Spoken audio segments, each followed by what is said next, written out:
الحمد لله نحمده ونستعينه ونستغفره ونعوذ بالله من شرور أنفسنا ومن سيئات أعمالنا من يهده الله فلا مضل له ومن يضلل فلا هادي له وأشهد أن لا إله إلا الله وحده لا شريك له وأشهد أن محمدا عبده ورسوله أما بعد فإن خير الحديث كتاب الله وخير الهدي هدي محمد صلى الله عليه وسلم وشر الأمور محدثاتها وكل محدثة بدعة وكل بدعة ضلالة وكل ضلالة في النار.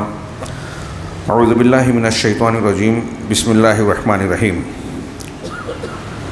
وإن تصبروا وتتقوا لا يضركم كيدهم شيئا إن الله بما يعملون محيط.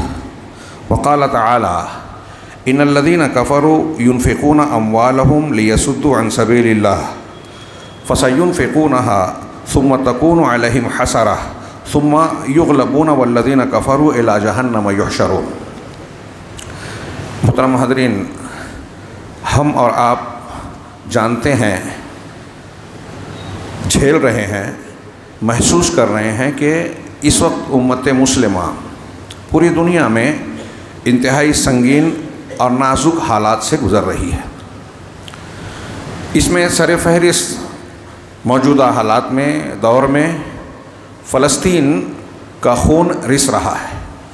صرف وہاں کے نہتے معصوم کمزور باشندوں کا نہیں، بلکہ حقیقت میں دنیا کی انتہائی تہذیب یافتہ ترقی یافتہ کہلانے والی قومیں بھی یہاں وحشی اور جنگل کے باشندے کی طرح غیر مہذب نظر آتے ہیں.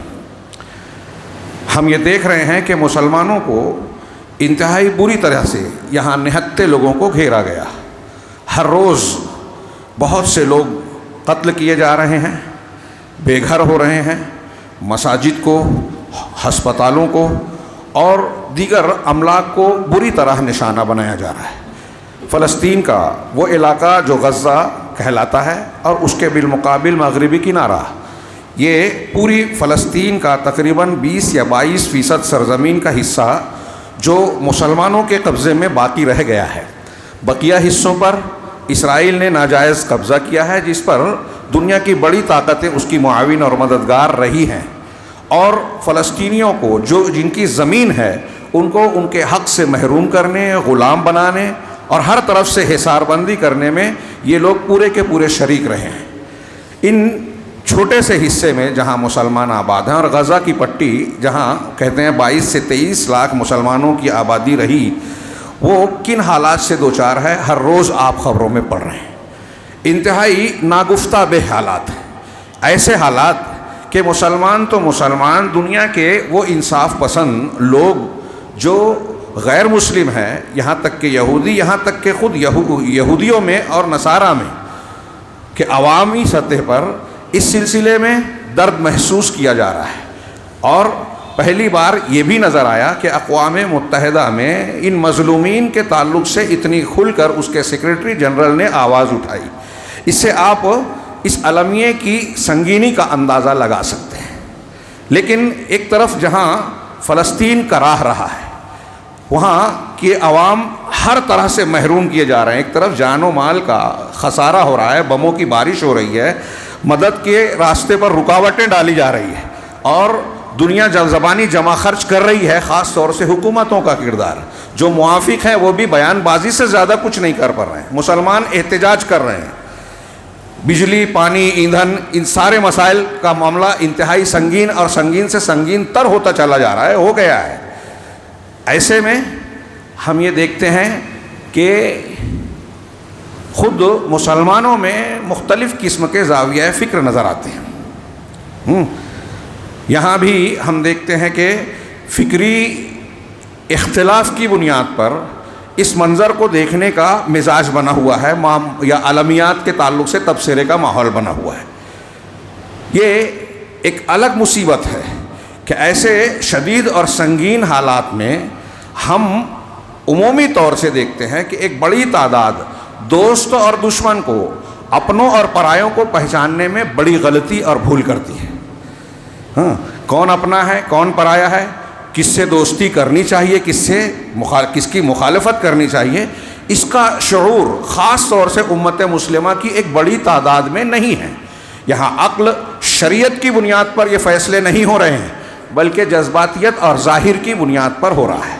اور ظاہر کیا ہے یہ بھی ہم جانتے ہیں، نتیجہ یہ نکلتا ہے کہ جن لوگوں کو ساتھ دینا چاہیے اسلامی بنیادوں پر، لوگ ان کی بے عزتی کرتے ہیں، مذاق اڑاتے ہیں، ان کی مخالفت کرتے ہیں، اور جن لوگوں کو مخالف سمجھنا چاہیے ان کا ساتھ دیتے ہیں، ان کی تائید کرتے ہیں، ان کے منصوبوں کو آگے بڑھانے کے لیے ان کی حوصلہ افزائی کرتے ہیں۔ اور پھر مزید حالات یہ ہوئے سوشل میڈیا اور آج کے جمہوری مزاج کے دور میں کہ ہر آواز لگانے والا شخص اس مختلف معاملات میں جو ہے اپنی رائے پیش کرتا ہے، جس کا وہ اہل نہیں ہے، جو اس کا میدان نہیں ہے، اس سلسلے میں اپنے آپ کو ماہر کی طرح جو ہے پیش کرتا ہے۔ اور ہمارے ہاں ہر شور اور ہنگامے کے پیچھے کچھ لوگ دوڑنا شروع ہو جاتے ہیں۔ سچ اور جھوٹ میں تمیز کا کوئی معاملہ ہی نہیں رہا، اور ہم اچھی طرح جانتے ہیں، یہ خود غیر مسلم دنیا بھی اعتراف کر رہی ہے کہ ایسے موجودہ ماحول میں جھوٹی خبروں، فیک نیوز کی ایک باڑھ آئی ہوئی ہے، جس میں سچائی کی کھوج لگانا بڑا مشکل ہے۔ لیکن ہم مسلمانوں کے پاس سچائی کی کھوج کا بہت زبردست معیار ہے۔ کس سے دوستی اور کس سے دشمنی کرنی چاہیے اس کا قرآن و حدیث کا دیا ہوا پیمانہ موجود ہے ہمارے سامنے۔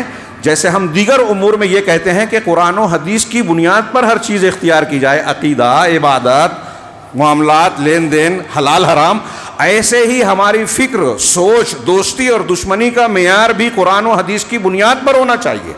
ہم اس بنیاد پر پہچانیں کہ کون ہمارا دوست ہو سکتا ہے، کون دشمن ہو سکتا ہے، ہاں، کون ہمارے تعلق سے ہمدرد سچا ہو سکتا ہے اور کون ہمارا مخالف ہو سکتا ہے۔ ولا اور برا، اکثر میں کہا کرتا ہوں ہاں کہ دوستی اور دشمنی یہ ہمارے عقیدے سے جڑی ہوئی چیز ہے۔ ایمان کا اوثق العرا حدیث میں کہا گیا ہے، مرفوعاً حضرت ابن عباس سے مروی ہے اور موقوفاً بھی، کہ سب سے مضبوط دستہ ایمان کا اللہ کے لیے محبت، اللہ کے لیے نفرت، اللہ کے لیے دوستی اور اللہ تبارک و تعالیٰ کے لیے دشمنی۔ جو اس کو نہیں حاصل کرے گا، جس کے اندر یہ بات نہیں ہے، وہ کتنا بھی نماز روزہ پڑھے، وہ ایمان کی لذت اور حلاوت سے محروم رہے گا۔ یہ حضرت ابن عباس رضی اللہ تعالیٰ عنہ کا قول ہے، اور مرفوعاً بھی حدیث میں یہ موجود ہے اللہ کے نبی صلی اللہ علیہ وسلم سے۔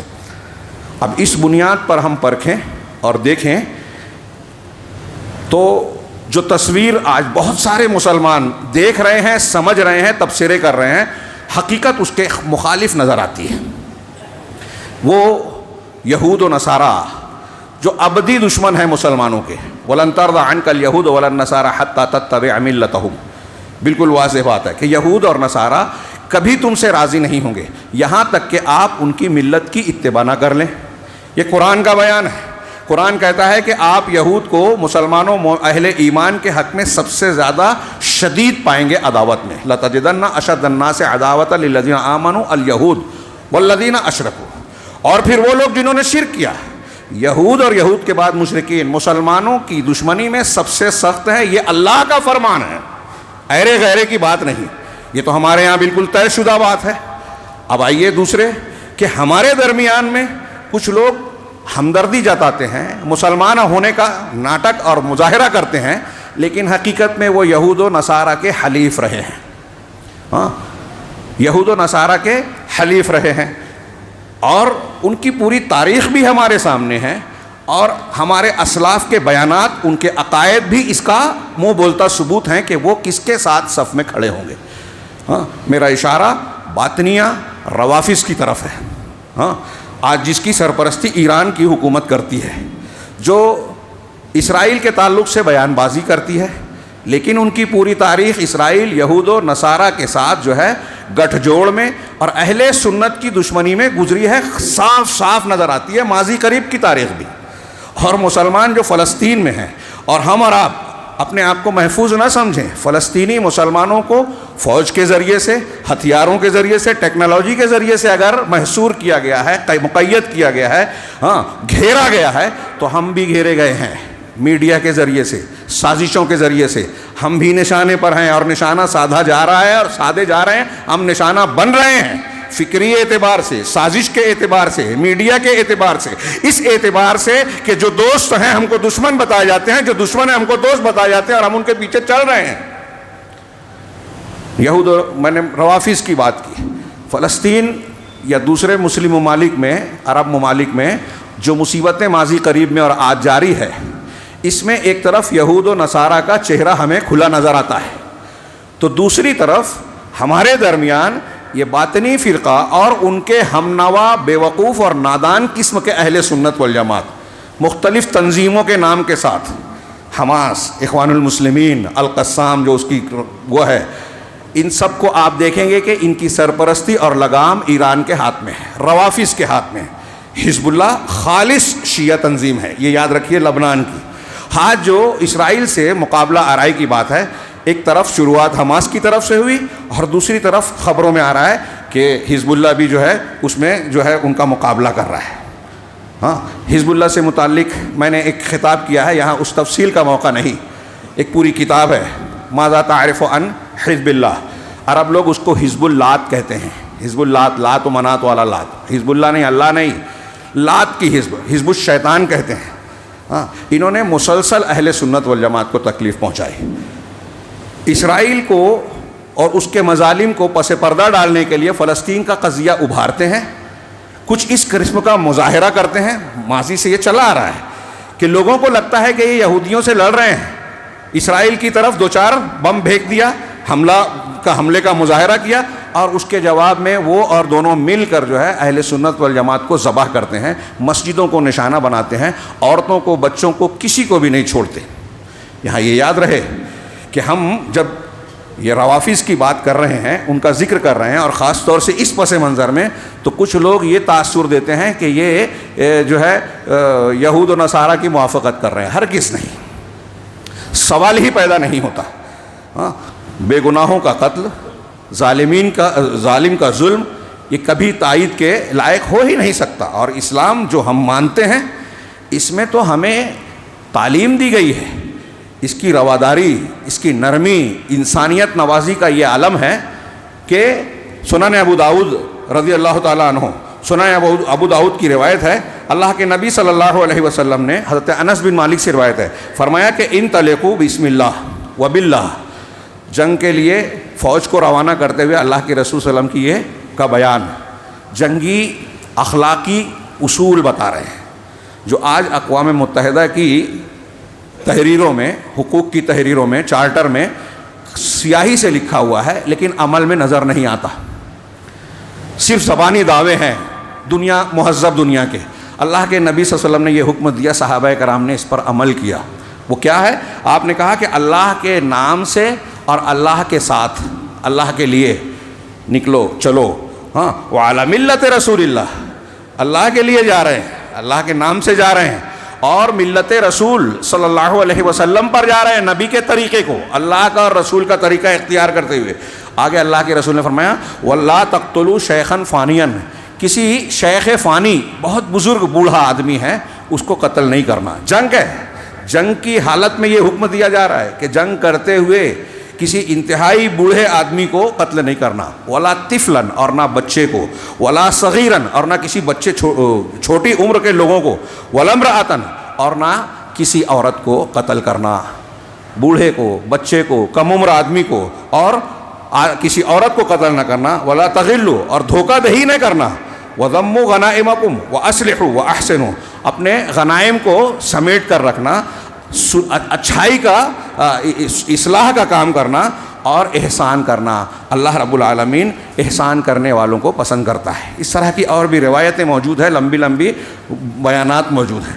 یہ جنگ کی حالت میں اللہ کے نبی صلی اللہ علیہ وسلم نے حکم دیا، اگر کسی صحابی سے کوئی اکا دکا واقعات میں اس طرح کی غلطی ہو گئی کہ کسی بے قصور کو یا کلمہ پڑھ لینے کے بعد کسی کو قتل کیا، تو آپ نے بہت سخت ایکشن لیا، اس سے برات کا اظہار کیا. آج پوری دنیا کی آنکھوں کے سامنے، کانوں کے سامنے ہم دیکھ رہے ہیں فلسطین میں، پر کل پرسوں تک کی خبر کے مطابق 6000 لوگ، یہ تو گنتی جو سامنے آ رہی ہے، ملبوں میں جو لاشیں پھنسی ہوئی ہے اس کا علم نہیں، 6000 لوگ مارے جا چکے ہیں. اس میں 2000 کے لگ بھگ یا اس سے زیادہ صرف بچے ہیں. جو بے گھر ہونے والے ہیں 12 لاکھ لوگوں کو بے گھر کر دیا گیا اور ان کو یہ آرڈر دیا جا رہا ہے کہ شمال سے جنوب کی طرف جائیں، یہ حصہ خالی کر دیں۔ ہاسپٹل پر حملہ کیا گیا۔ ہاں، یہاں کہا جا رہا ہے، دوسری حدیثوں میں یہ بھی ہے کہ اگر کوئی عبادت گاہ میں مصروف عبادت ہے اس کو نہ قتل کرنا، کھڑی فصل کو نہ جلانا، عبادت گاہ کو نقصان نہ پہنچانا۔ یہاں اسپتالوں کو، مسجدوں کو، کسی چیز کو بخشا نہیں جا رہا ہے، اور مہذب دنیا کہلاتی ہے۔ جب دنیا عام حالات میں ہوگی تو انسانیت کے، حقوق انسانی کے چیمپئن بنیں گے۔ کسی جانور کی بھی حفاظت کی بات کرتے ہیں، یہاں انسانوں کا بے تحاشا قتل کر رہے ہیں، بموں کی بارش کر رہے ہیں، اور دنیا صرف امدادی سامان پہنچانے کی بات کرتی ہے کہ تم بم برساؤ ہم امداد بھیجیں گے، اور وہ بھی اونٹ کے منہ میں زیرہ کی طرح، اس میں بھی رکاوٹ اور دنیا کی بحث مباحثہ۔ یہاں میں عرض کر رہا تھا کہ اسلام تو سماحت، رواداری، اور غیر مسلم بھی اگر جنگ کی حالت میں جنگ کے لیے نہیں آ رہا ہے تو اس کو مارنے سے منع کرتا ہے، تو مسلمانوں کو مارنے کا حکم دے گا؟ ہاں، یہاں ہم صرف اس چہرے کی بات کر رہے ہیں جو مسلمانوں میں اسلام کے جیسا چہرہ بنا کر ہمیشہ اسلام کو نقصان پہنچاتا رہا ہے۔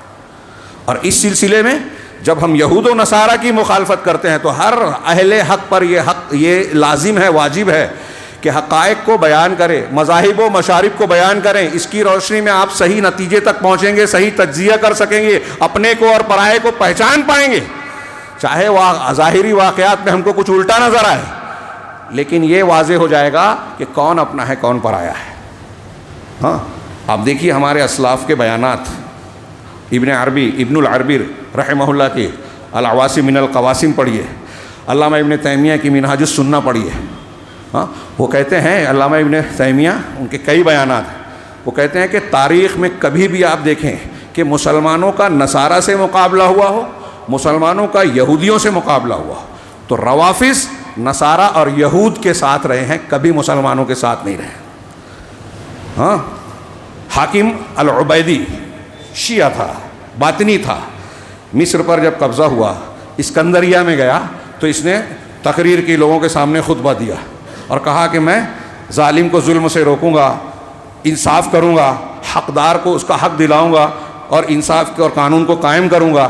اس طرح کی باتیں کہ علامہ ابن کثیر نے یہ نقل کیا، اور اس جملوں کو نقل کرنے کے بعد کہہ رہے ہیں کہ وہ یہ بیانات تو دے رہا ہے لوگوں کے سامنے، لیکن کے باوجود وہ ظاہری اور باطنی طور پر رفضیت سے متلبس تھا، خلط ملط تھا۔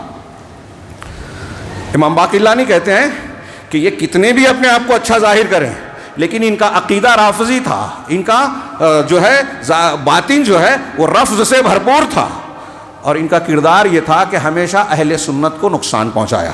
اس سلسلے میں ایک واقعہ نقل کیا شیخ علی الصادق نے کہ یہ جب پہنچا وہاں مصر اور نابلس، تو ابو بکر نابلسی بہت بڑے عالم، عابد و زاہد آدمی، نیک انسان تھے، ان کے بارے میں اسے خبر لگی کہ یہ میری مخالفت کرتا ہے، بلوایا، اپنے سامنے حاضر کیا اور کہا کہ میں نے سنا ہے کہ تم یہ کہتے ہو کہ اگر میرے پاس 10 تیر ہوتے تو میں 9 تیروں سے رومیوں کو مارتا، یہود نصارہ کو جو اس وقت دشمنی میں تھے، 9 تیروں سے ان کو نشانہ بناتا، اور 1 تیر جو ہے تم کو مارتا، حاکم عبیدی کو جو فاطمی تھا۔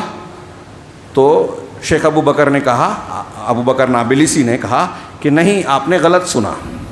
اس نے سمجھا کہ یہ واپس لے رہے ہیں اپنی بات کو۔ انہوں نے کہا کہ میں نے ایسے نہیں، اس کے الٹ کہا ہے، میں نے کہا کہ اگر میرے پاس 10 تیر ہوتے تو میں 9 تیر سے تم کو مارتا، روافظ کو، 1 تیر سے رومیوں کو مارتا۔ کہا ایسا کیوں؟ کہا اس لیے کہ تم نے اللہ کے دین کو بدلا ہے، مسلمانوں پر ظلم کیا ہے، نیک اور صالح لوگوں کا قتل کیا ہے، مسلمانوں کی سرحدوں کو غیر محفوظ بنا دیا ہے، اور اسلام کا تیا پاچا کر دیا ہے۔ تھوڑی دیر کے لیے غور کیجئے، ان تناظر میں حماس نے حملہ کیا، ہمارے یہاں لوگ بہت خوش ہوتے ہیں، خبر یہ ظاہر کی جا رہی ہے کہ اتنے یہودی مر گئے۔ ہاں، اگر یہ واقعی صحیح ہے تو ایک حیثیت سے سمجھ میں آتی ہے بات، لیکن اتنے قتل کے بعد یا کچھ قیدی بنا لینے کے بعد جو خبروں میں دکھایا جا رہا ہے، جتنے فلسطینیوں کو مارا جا رہا ہے، کھنڈر بنایا جا رہا ہے، ہر روز جو ہے، ایک بچے کا بیان کسی نے نقل کیا کہ ہم لوگ ہر روز 6 نماز پڑھ رہے ہیں، 6 نمازیں پڑھ رہے ہیں، ایک تو 5 وقت کی یہ نمازیں، فجر، ظہر، عصر، مغرب، عشاء، اور چھٹی نماز نماز جنازہ، اور ایک دن میں ایک نہیں متعدد جنازوں کی نماز پڑھ رہا ہے۔ یہ ایک بچے کا بیان نقل کیا۔ یہ صورتحال ہے۔ کیا آپ کے لیے یہ جواز ہے کہ چند یہود کو اگر آپ نے نشانہ بنا بھی لیا تو اتنی بڑی تعداد میں مسلمانوں کا قتل، کیا اس کا جواز ہے؟ یہ بہت اچھی چیز ہے، یہ آپ کے لیے قابل قبول ہے؟ ہمارے اپنے گھروں پر اس طرح موت اگر چھا جائے، موت منڈلانے لگے، پھیل جائے، ہمارے گھر کھنڈر میں تبدیل ہو جائیں، بجلی پانی نہ ملے، غذا دوا نہ ملے، بغیر بے ہوش کیے ہوئے آپریشن کی نوبت آ جائے جیسا کہ ہو رہا ہے فلسطین میں، تو کیا ہم کہیں گے کہ بہت تیر مار رہے ہیں؟ ہاں، ابھی تازہ میرے موبائل میں ہے، کوئی مسلم لیڈی ہیں، صحافیہ ہیں، بڑا زبردست بیان دیا۔ انہوں نے ایک نقطۂ نظر بیان کیا کہ کیا وجہ ہے، ایک یہودی کی کتاب کے حوالے سے بیان کیا کہ غزہ کی ایک چھوٹی سی آبادی ہے، ہاں 23 لاکھ گھنی آبادی اور بہت مختصر سا حصہ ہے، ہاں ہمارے یہاں دلی کا بھی بولتے ہیں چوتھائی حصہ، لمبائی میں 41 کلومیٹر ہے صرف، اور چوڑائی کہیں 20 کلومیٹر، 12 کلومیٹر، 6 کلومیٹر تک، اور مغربی کنارہ بھی کوئی بڑا نہیں ہے۔ جب اسرائیل اتنا طاقتور ہے اور فلسطین کے تقریباً 80% حصے پہ قابض ہے، تو اس کو کیوں نہیں قبضہ کرتا؟ تو وہ خاتون اس کے حوالے سے کہتی ہیں کہ اس نے بتایا کہ انہیں جو بتایا کہ آسانی سے یہ قبضہ کر سکتا ہے۔ ابھی جس طرح مسلمان پوری دنیا بے بس ہے، قبضہ کرنے کے بعد بھی بے بس رہے گی، لیکن قبضہ بھی نہیں کرتا، لیکن رہ کر سال میں 1-2 مرتبہ 6 مہینے میں کچھ نہ کچھ حملے کرتا ہے۔ اس کی کیا وجہ ہے؟ تو اس یہودی مصنف نے وجہ ایک نقطۂ نظر یہ بیان کیا کہ اس آبادی کو رکھ کر، اسے ڈرا کر، اس پر حملے کر کے اسرائیل اپنی ٹیکنالوجی، اپنے ہتھیاروں کا مظاہرہ دنیا کے سامنے کرتا ہے کہ وہ بہت ترقی یافتہ ہے، اس کے ہتھیار بہت اعلیٰ ہیں، اس کی ٹیکنالوجی بہت ایڈوانس ہے، جس کی آج لوگوں کو ضرورت ہے، اور وہ اس میں کامیاب بھی ہے۔ انہوں نے بتایا کہ ایک سال میں کتنے ارب ڈالر کا ہتھیار اس نے بھیجا، کروڑوں کا، اربوں کا ہتھیار بیچا۔ ہمارے ہندوستان میں پیگیسس جو جاسوسی کا مختلف لیڈروں اور شخصیتوں کے تفتیش کا جو پیچھے الزام لگا اور اس کی تفتیش ہو رہی تھی، یہ اسرائیل کا اور یہودیوں کا تیار کیا ہوا ہتھیاروں کا استعمال۔ ہاں، میانمار میں مسلمانوں کے خلاف جو چیزیں استعمال کی گئی، اسرائیل کی فراہم کردہ، فلسطین میں اس کا مظاہرہ ہوتا ہے۔ یہ وہ شخص وہ کہتی ہیں کہ فلسطین میں، اردن میں، شام کی بارڈر پر اس کا مظاہرہ ہوتا ہے، اور پھر اسرائیل کو لوگ بلا کر دعوت دے کر اس کا ہتھیار کا آرڈر دیتے ہیں۔ یہ ایک نقطۂ نظر ہے۔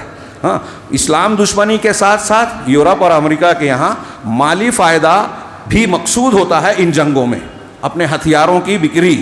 اور اس کے علاوہ ایک بات خبر یہ بیان کی جاتی ہے کہ غزہ کے پیچھے جو اس سے لگا ہوا سمندری حصہ ہے، غزہ کی سمندری حدود میں ابھی کسی برطانوی کمپنی نے غالباً جو ہے پتہ لگایا کہ سمندر کے اندر گیس کا بڑا زبردست ذخیرہ ہے۔ اصولی طور سے یہ غزہ کے باشندوں اور فلسطین کے باشندوں کا حق ہونا چاہیے، لیکن اس پر اسرائیل اپنا حق بتا رہا ہے، اور بعید نہیں کہ اسرائیل کے ساتھ امریکہ کی بھی حریصانہ نگاہیں اسی پر پڑی ہوئی ہوں، اور اب غزہ پر مزید قبضہ کر کے اس حصے کو بھی، گیس کے اس ذخیرے کو اختیار کرنا چاہتا ہو۔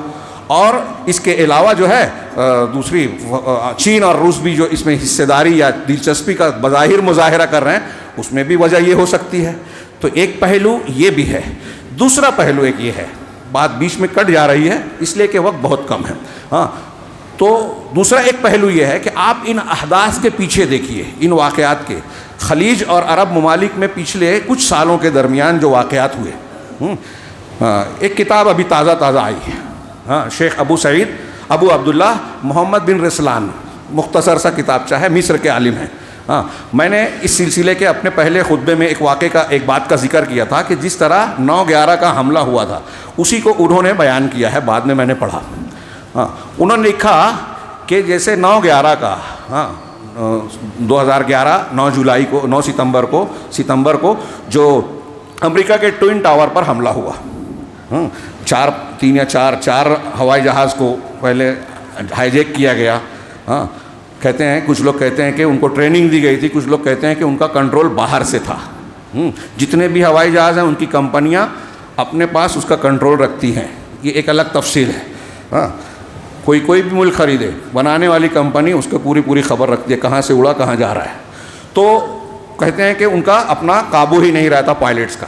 اور پھر ٹوئن ٹاور کو نشانہ بنایا گیا، پینٹاگون جانے والا جو ہے ناکام ہو گیا.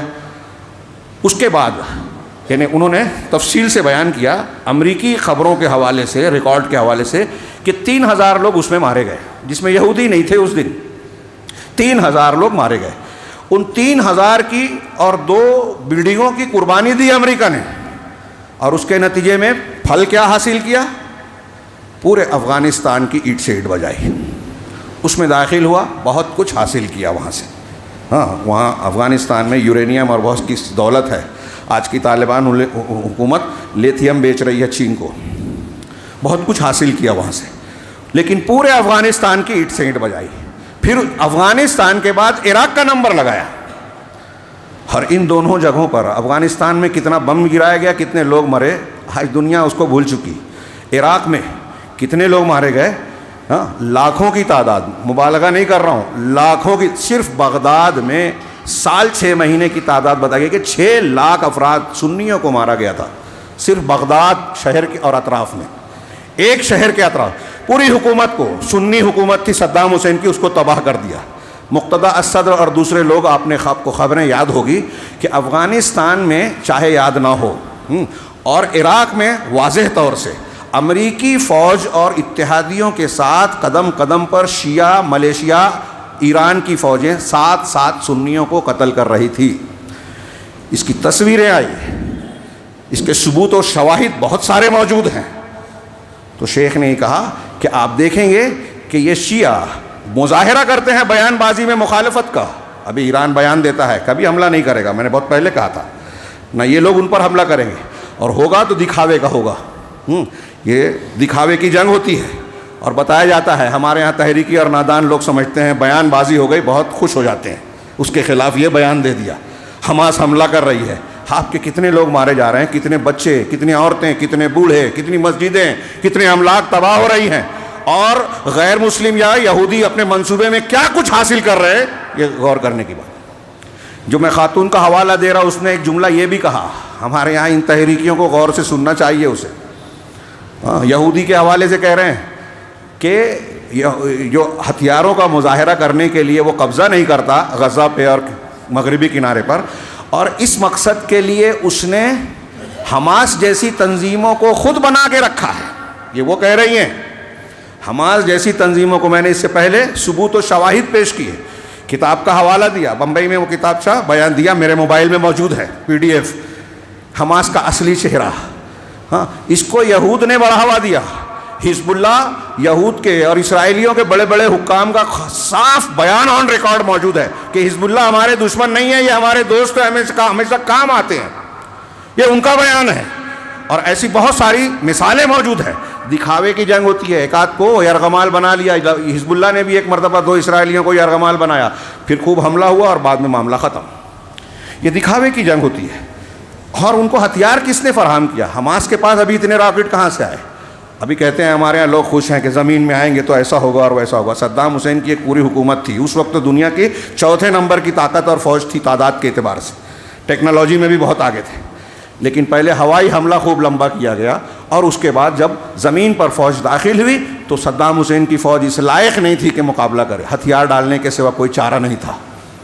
تو غزہ، فلسطین اور حماس کون سی بڑی قوت ہے؟ تو اسرائیل ایڈوانس ٹیکنالوجی کے ساتھ یہ سارے ڈرامے کر رہا ہے، اور یہ ایک جو ہے منصوبہ بند سازش نظر آتی ہے، جس کے شکار صرف فلسطینی نہیں ہیں، ہمارا آپ بھی ہیں. ہاں، ہمیں دکھ رہا ہے. میں یہ جو کچھ اشارے کر رہا ہوں، وقت نہیں رہا، کچھ اشارے کر رہا ہوں یہ بتانے کے لیے کہ ہمیں حقائق کو جاننے کی کوشش کرنا چاہیے، اور بار بار ہم کو بیوقوف بنایا جاتا ہے. میں نے بتایا کہ ایران کی ایک کیا نام ہے، افغانستان کی اینٹ سے اینٹ بجائی گئی، عراق کی بجائی گئی، پھر مختلف ملکوں میں انقلاب کے نام پر اسلام پسندی کا ڈنڈورا پیٹا گیا. یہ تحریکی حضرات غور کریں، لیبیا میں کرنل معمر قذافی کی حکومت تھی. وہ کوئی دیندار آدمی نہیں تھا، دنیا دار تھا، اباحیت پسند تھا، دین سے بہت مخالفت کرتا تھا، لیکن اس کے باوجود اس کی حکومت اور سربراہی میں ایک طرح کا امن تھا، خوشحالی تھی. ہاں، حکومت قانون کی حکمرانی کسی نہ کسی سطح پر موجود تھی. اس کا تختہ پلٹ دیا گیا. آج کیا صورتحال ہے جمہوریت کے نام پر؟ وہاں قتل عام ہو رہا ہے، لوگ پریشان ہیں، لوگوں کی آمدنی، ذرائع جو ہے آمدنی متاثر ہے. ہاں، امیر غریب ہو گئے، اور ہر روز نراجیت اور لاقانونیت کا جو ہے راج وہاں چل رہا ہے. ایسا ہی معاملہ جہاں جہاں انقلاب کے نام پر معاملہ ہوا، ایک دو ملک کو چھوڑ کر، جیسے مصر میں ایک حکومت قائم ہو گئی، آپ دیکھیں گے ہر جگہ مسلمانوں کا بڑا نقصان. اور مسلمانوں میں نقصان کس کا ہوتا ہے؟ اہل السنہ والجماعہ کا. اچھی طرح دماغ میں رکھیے، اہل السنہ والجماعہ کا. یہاں حزب اللہ شیعہ ہے، ان کا نقصان نہیں ہوگا. حماس ان کے موافقین ہیں، یہ شیعہ نہیں ہیں، لیکن ان میں نادان لوگ ہیں. یہ خود قبول کرتے ہیں کہ خالد مشعل جو اس کا ایک لیڈر ہے، وہ کہتا ہے کہ ہمارا وجود یا حماس امام خمینی کی برکت ہے. اس کا آن ریکارڈ اس کا بیان ہے، اور ایسے بہت سے بیانات مل جائیں گے کہ ان کو تعاون حاصل ہے ایران کا، کسی حد تک قطر کا، جو تحریکی مزاج کے لوگ ہیں. یہ میں اس لیے بیان نہیں کر رہا ہوں کہ ہم کو مایوس ہونے کی ضرورت ہے، نہیں، میں یہ بیان کر رہا ہوں کہ کم سے کم حالات اور حقائق کو ہم سمجھیں. لا تلبسوا الحق بالباطل وتکتموا الحق وانتم تعلمون. قرآن نے کہا کہ حق کو باطل کے ساتھ خلط ملط نہ کرو، اور اس طرح حق کو نہ چھپاؤ کہ تم جانتے بھی ہو اور حق کو چھپا رہے ہو. اب ہم اگر بیان کرتے ہیں تو ہمارے یہاں بہت سارے تحریکیوں کو، اور وہ لوگ جو حماس اور ان کی تحریکوں کو اچھا سمجھ رہے ہیں، وہ برا بھلا کہتے ہیں. ہو سکتا ہے کہ بعض فوائد ہم کو نظر آتے ہوں. آج پہلی مرتبہ ہمیں یہ بھی دکھائی دے رہا ہے کہ بین الاقوامی سطح پر رائے عامہ جس طرح اسرائیل کے خلاف ہموار ہوئی ہے، اور اقوام متحدہ میں بیان دیا گیا، خود بڑی طاقتوں کا لہجہ اور بول بدلا ہے. یہ واقعی ایک مثبت چیز ہے مسلمانوں کے حق میں. ہاں، لیکن یہ فوائد اور مقاصد دو الگ چیزیں ہیں. میں آخر میں صرف یہ بیان کرنا چاہتا ہوں کہ ایک طرف ہمیں دیکھنا چاہیے نا امید ہونے کی ضرورت نہیں ہے کہ ہمیں کیا کرنا ہے، اور دوسرا یہ بھی معلوم ہونا چاہیے یا یقین رکھنا چاہیے کہ جو ظالم ہے وہ بظاہر کتنی بھی طاقت و قوت کا حامل ہے، وہ پنپ نہیں سکتا. یہ ہم اس قرآن کے حوالے سے بات کر رہے ہیں جس پر ہمارا ایمان ہے. میں ایک دو آیتیں پڑھ رہا ہوں اور اس کے بعد بات کو ختم کروں گا. میں نے شروع میں پڑھا تھا جو بہت مشہور آیت ہے سورہ آل عمران کی. اللہ تبارک و تعالیٰ نے فرمایا وَإِن تَصْبِرُوا وَتَتَّقُوا لَا يَضُرُّكُمْ كَيْدُهُمْ شَيْئًا. اگر تم صبر کرو اور تقوی اختیار کرو، پوری تفصیل اور کتاب ہے. صبر کے مقام پر صبر جہاں ہماری طاقت نہیں ہے، اور تقوی اختیار کرنا. تقوی ایک لفظ میں یہ کہیں کہ شریعت کر عمل کریں، جن چیزوں کا حکم دیا اس کو بجا لائیں، جن سے منع کیا اللہ نے اس سے رک جائیں، گناہوں سے توبہ کریں. اگر یہ دو صفت آ گئی آپ کے اندر تو دشمنوں کی چال، یہ اللہ کہہ رہا ہے، دشمنوں کی چالیں، سازشیں تمہارا کچھ نہیں بگاڑ سکتی، نقصان نہیں پہنچا سکتی. یعنی ہم کو دشمنوں کی چالوں منصوبوں سے بچنے کے لیے بہت ٹیکنالوجی کی، ہتھیاروں کی، نفری کی ضرورت نہیں ہے. صبر اور تقوی کی ضرورت ہے، شریعت پر عمل کرنے کی ضرورت ہے. میں نے پچھلے ہفتے بمبئی میں خطبہ دیتے ہوئے یہ کہا کہ ہمارا اصل قضیہ اور مسئلہ مسلمانوں کا یہ نہیں ہے کہ کوئی پریشان ہو جائے تو صرف امداد بھیج دے، دعا کر لے، قنوت نازلہ پڑھ لیں. یہ کرنا چاہیے، اس میں کوئی شک نہیں ہے، لیکن یہ مسئلے کا بنیادی حل نہیں ہے. ہمارے مسئلے کا بنیادی حل یہ ہے کہ ہم توحید اور اس کے تقاضوں کی طرف پلٹیں. لا الہ الا اللہ کی تعلیم کے ذریعے سے جناب محمد رسول اللہ صلی اللہ علیہ وسلم نے صحابہ کرام کے معاشرے کو تبدیل کر دیا تھا، جاہلیت کو تہذیب میں تبدیل کر دیا تھا، دنیا کی سب سے بہترین قوم، سب سے بری قوم کو سب سے بہترین قوم بنا دیا. وہی چیز ہمیں بھی سدھار سکتی ہے. اللہ تعالیٰ کہہ رہا ہے کہ اگر تم صبر کرو، تقوی اختیار کرو، تو دشمنوں کی چالیں تمہارا کچھ نقصان نہیں پہنچا پائے گی. ان اللہ بما یعملون خبیر، اللہ بما یعملون محیط. اللہ تعالیٰ وہ جو کچھ بھی عمل کر رہے ہیں سب کو گھیرے ہوئے ہے، کوئی عاجز کرنے والے نہیں ہے. کتنی بھی ٹیکنالوجی ہو جائے، اللہ کو عاجز کرنے والے کوئی نہیں ہے. اسی طرح قرآن میں اللہ تبارک و تعالیٰ نے یہ فرمایا وَمَن يَتَّقِ اللَّهَ يَجْعَل لَهُ مَخْرَجًا. جو تقوی اختیار کرے گا اللہ اس کو ہر مشکل سے نکلنے کا راستہ دے گا. وَيَرْزُقْهُ مِنْ حَيْثُ لَا يَحْتَسِبُ. اور ایسی جگہ سے اس کو روزی دے گا جس کا وہ گمان نہیں کر سکتا. ہمارا اگر ایمان ہے تو اسے ماننا چاہیے. لیکن سوال یہ ہے کہ ہم اتنی بڑی بڑی باتیں کرتے ہیں، لوگوں کو الزام دے رہے ہیں کہ عرب ملک کچھ نہیں کرتے، فلاں نہیں کرتے، فلاں نہیں کرتے. ہم کیا کرتے ہیں؟ کیا ہم نے مخلصانہ دعا کی؟ اب آپ کہیں گے ہاں دعا تو کی ہے، لیکن دعا ہماری دعا قبول ہو اس کا کوئی اہتمام کیا؟ دعا کیسے قبول ہوتی ہے؟ اس کے آداب، شرائط اور موانع سے بچنا. حرام سے اگر آپ نہیں بچتے تو دعا قبول نہیں ہوگی. آج ہمارے یہاں سودی لین دین ہو رہا ہے، بے ایمانی ہو رہی ہے، کسی کا حق مارا جا رہا ہے اور وہ دعا کر رہا ہے. اللہ کے رسول صلی اللہ علیہ وسلم نے فرمایا کہ ایک آدمی لمبا سفر کرتا ہے، ہاتھ اٹھاتا ہے، کہتا ہے رب رب رب، پروردگار پروردگار مجھے یہ چاہیے، لیکن اللہ کے رسول نے فرمایا کہ ملبسہ حرام، مطعمہ حرام، ملبسہ حرام وغذی بالحرام فأنى يستجاب له. اس کا کھانا حرام، اس کا لباس حرام، اس کی غذا حرام کی بنی ہے تو اس کی دعا کیسے قبول کی جائے گی؟ رشتہ کاٹنے پر دعا قبول نہیں ہوتی. برائی سے آپ روک سکتے ہیں اور نہیں روک رہے ہیں سماج میں، دعا قبول نہیں ہوتی. اب ہم دعا کر رہے ہیں، قنوت نازلہ پڑھ رہے ہیں یہاں سے لے کے حرم تک، لیکن فلسطین مسلسل مجروح ہو رہا ہے، بموں کی بارش ہو رہی ہے، مظلوم مظلوم ہی ہے، ظالم ظلم کیے جا رہا ہے. اگر ہم اس حالت کو بدلنا چاہتے ہیں تو ان آیتوں کو سمجھنا چاہیے.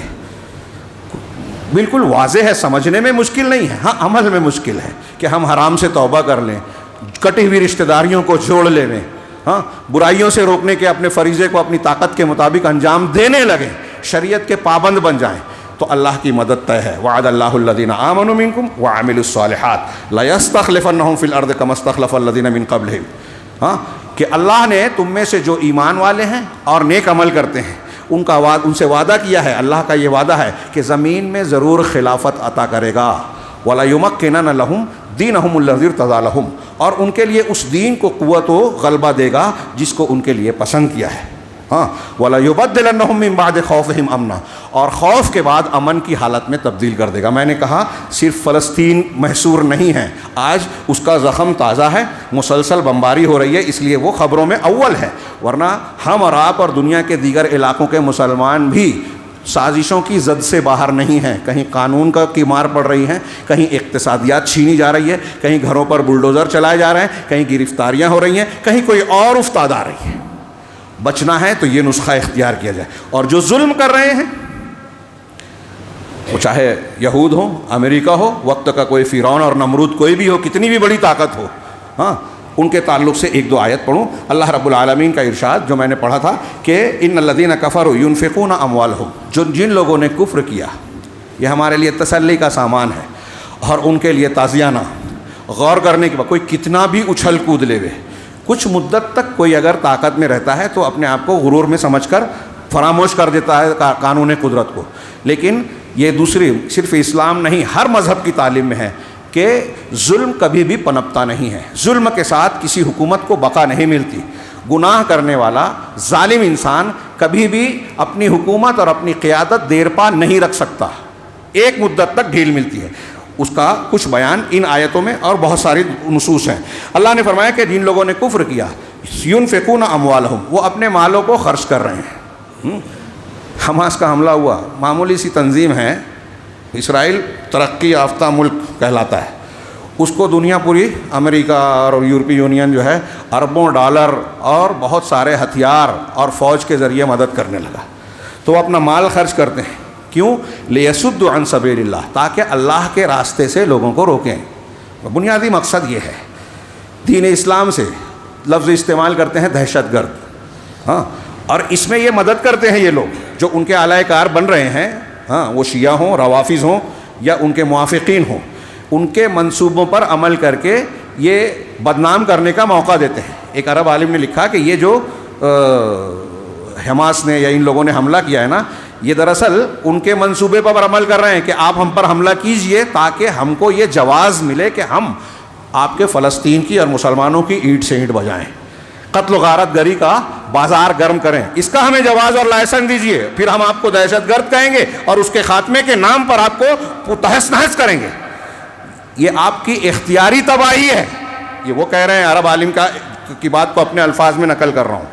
ہاں، اور جب یہ حملہ شروع ہو جائے گا تو اسے روکنے کا کوئی جواز ان کے پاس نہیں. کہ ابھی امریکہ نے بھی ویٹو کرتے ہوئے اقوام متحدہ میں کہا کہ جب تک حماس کا خاتمہ نہ ہو جنگ روکنے کی کوئی ضرورت نہیں ہے، روکنا ٹھیک نہیں ہوگا، جاری رکھا جائے. ان کے مقاصد اس میں مل رہے ہیں اور بہت سارے مقاصد ہوں گے، یہ بعد میں سامنے آئیں گے. تو اللہ تعالیٰ نے کہا کہ یہ پیسے خرچ کر رہے ہیں خوب، ہاں، کیوں؟ تاکہ اللہ کے راستے سے روکیں. فَسَيُنْفِقُونَهَا، اسے تو یہ خرچ کرتے ہی رہیں گے ہاں، لیکن ثُمَّ تَكُونُ عَلَيْهِمْ حَسَرَةً، لیکن یہ ان کا خرچ کرنا ان کے لیے حسرت کا باعث ہوگا، افسوس کا مقام ہوگا. یہ ان کا معاملہ مقدر ہے، یہ قرآن کہہ رہا ہے کہ جو پیسے روپیے دولت خرچ کر رہے ہیں نا، یہ ان کے لیے حسرت کا، کیونکہ ناکامی جھیلنی ہوگی. ثم یغلبون، پھر وہ مغلوب ہوں گے.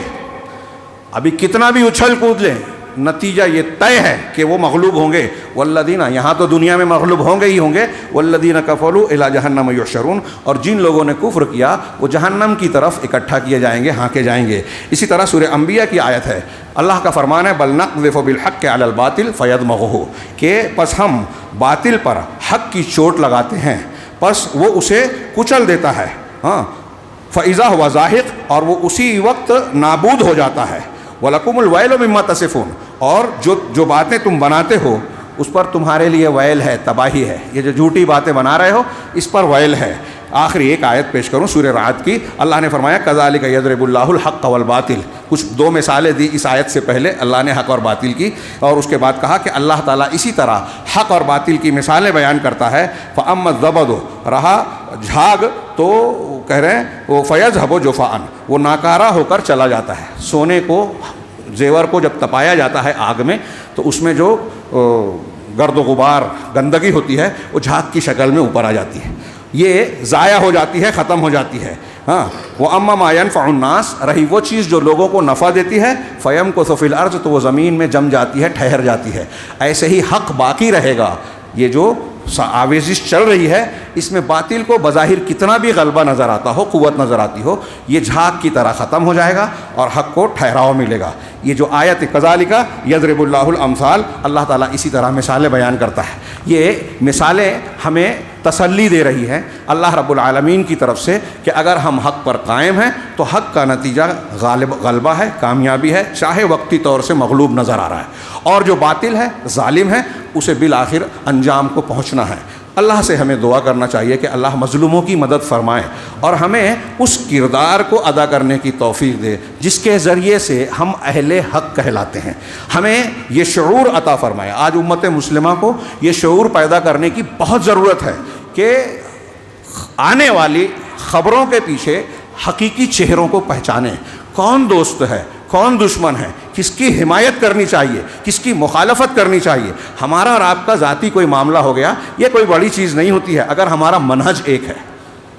پھر سے جملہ سمجھیے، ہمارا اور آپ کا جو میں کہہ رہا ہوں، سعودی عرب اور فلاں یہ سب کو سامنے رکھیے. اگر ان کا اور منہج ہمارا ایک ہے تو کچھ چیزوں میں اختلاف ہو سکتا ہے، لیکن ہمیں یہ یقین ہونا چاہیے کہ صحیح منہج والا غلط کام نہیں کرے گا. اور جس کا منہج ہی غلط ہے، وہ روافظ جو قرآن کو صحیح نہیں مانتے، جو صحابہ کرام کو گالیاں دیتے ہیں، وہ آپ کو اور ہم کو دوست بنائیں گے؟ کبھی نہیں. ہاں، وہ جو کتاب کا حوالہ دیا میں نے، اس میں ایک ہیڈنگ لگائی ہے کہ وہ لوگ جنہوں نے جو حضرت عمر کو گالیاں دیتے ہیں، شیعوں کے یہاں، روافظ کے یہاں ابو بکر صدیق، عمر فاروق کو گالی دینا عبادت ہے. خمینی کی کتاب میں بھی ہے، یہاں بھی وہ عمل ہوتا ہے. تو جو لوگ حضرت عمر کو گالیاں دیتے ہیں وہ کبھی بیت المقدس کو آزاد نہیں کروائیں گے. حضرت عمر نے بیت المقدس کو آزاد کیا تھا، فتح کیا تھا. ارض مقدس اور ہمارا جو قبلہ ثالث ہے، قبلہ اول ہے، قبلہ اول کو آزاد کون کرائے گا؟ ہم اس سے عقیدت کا مظاہرہ کرتے ہیں. ہاں، اس کی حرمت سے زیادہ مسلمانوں کی حرمت ہے جو آج پامال ہو رہی ہے ارض مقدس پر. تو اسے وہ لوگ آزاد نہیں کرا سکتے جو حضرت عمر کو گالیاں دیتے ہیں. اسے وہی لوگ آزاد کریں گے جو کتاب و سنت کے منہج پر ہیں. اللہ رب العالمین ہمیں کتاب و سنت کے منہج کو سمجھنے اور اس پر عمل کرنے کی توفیق دے. اقول قولی ھذا واستغفر اللہ لکم سائر المسلمین وصلی اللہ علی نبینا محمد. بارک اللہ لنا ولکم فی القرآن المجید ونفعنا وإیاکم بالآیات والذکر الحکیم انہ تعالی جواد کریم ملک غفور رحیم.